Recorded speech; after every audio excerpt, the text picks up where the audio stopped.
Fetterman was this Joe Scarborough, Buck, who's interviewing Fetterman? A true meeting of the minds here. Elite journalisming going on. Big J journalism, as we like to say. Big J journalism from Joe Scarborough sitting down with John Fetterman, who can barely speak. And, of course, Joe Scarborough compares Fetterman to Abraham Lincoln and to Winston Churchill. This is real. As how could you not immediately think of these three names in conjunction? Lincoln, Churchill, Fetterman. They just roll off the tongue. Listen. Did you get inspiration from people like Lincoln and Churchill, who struggled with depression their whole lives and yet fought through it and changed the world? I would say there's almost kind of like a nobility to it, like what are suffering. There's some nobility to that, or and so maybe something it toughens you up or whatever, but it didn't toughen me up. In fact, it nearly ruined me, and I know it put my family through a lot of pain. I'm not going to take a shot at him for the depression, right? I think there are lots of men out there who don't get mental health treatment. I would encourage people to do it.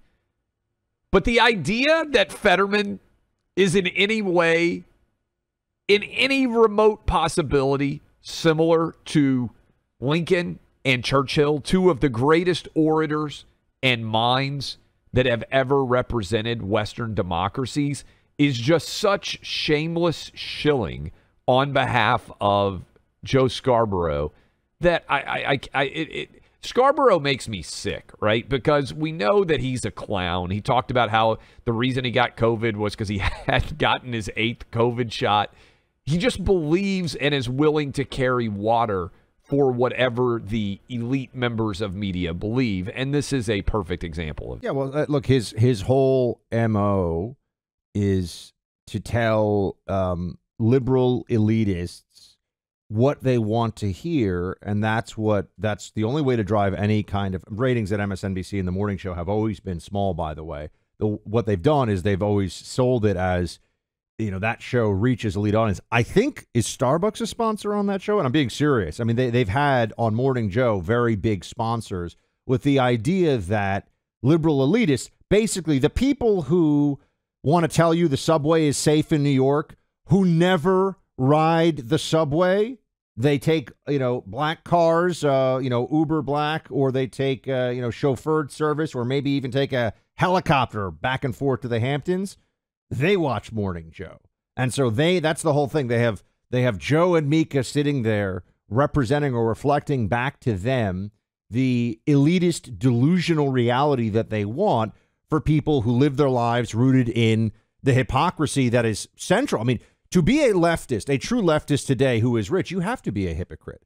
You have to be a hypocrite, whether it's on climate change or social justice in the streets or the way that our economic system works. You have to want other things for other people than what you want for yourself. And so Morning Joe is the safe space for that. It's where hypocrisy goes to get high fives.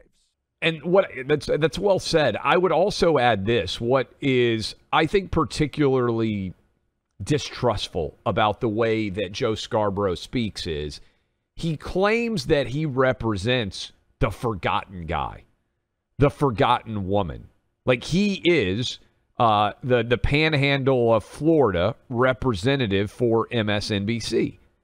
And yet he is in no way reflective of what people who live in the panhandle of Florida think. And I spend a lot of time down there, Buck, so I know these people well.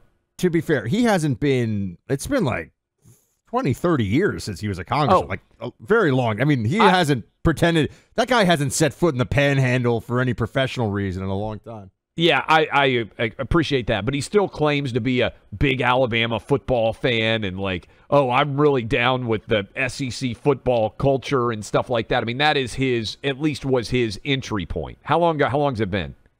He left in 2001, so it's been 20 some odd years. 20. Okay, so 2 years. Isn't in any way representative of what the people in the Panhandle are like. And I love the people, if you're listening to us right now in the Panhandle of Florida, I love all of you. I think it's one of the best places in all of the United States. It's kind of the capital of the SEC, not the Securities and Exchange Commission, for those of you out there on the coast, the Southeastern Conference, where everybody in the South goes to the beach.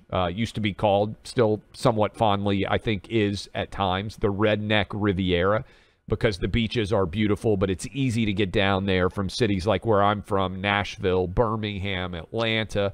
A lot of you listening to us right now from Houston and Texas, where there aren't great beaches, New Orleans, Baton Rouge, like all that area, everybody kind of comes and they stay on those beaches, right? That is the SEC's beaches. And so this guy claiming that he's a voice for that community is 100% a lie. And you raised another interesting point. We need to have our staff just pay attention to how many brands advertise on Morning Joe that is a super left-wing propaganda network, and that's a super left-wing propaganda show. Yet, virtually every brand in America is fine with Joe Scarborough coming out and saying, the reason I got COVID is because I didn't get my 8th COVID booster shot. I mean, the guy is a clown, and he's an embarrassment. And to compare Fetterman in any way to Lincoln and Churchill is just so laughably absurd that when I saw this, Buck, that you shared it, I was like, this is too perfect. Starbucks pays for product placement. Starbucks pays that show of hypocritical leftist phonies. They're not actual leftists, but they just say this stuff. They say this stuff so the BLM activists will be like, okay, you know, they're mouthing the preferred slogans here on TV, right? They're saying they're giving lip service to these issues. But yeah, no, it's kind of funny. I mean, whenever someone tells me they like Morning Joe, it's a little bit like when someone sends me their resume and it has pronouns in it. I'm gonna be honest with you. I'm like, ooh, I don't know. We need to start our own coffee company. We need to look into that. So many loser coffee companies out there with left-wing ideas. This is an interesting idea.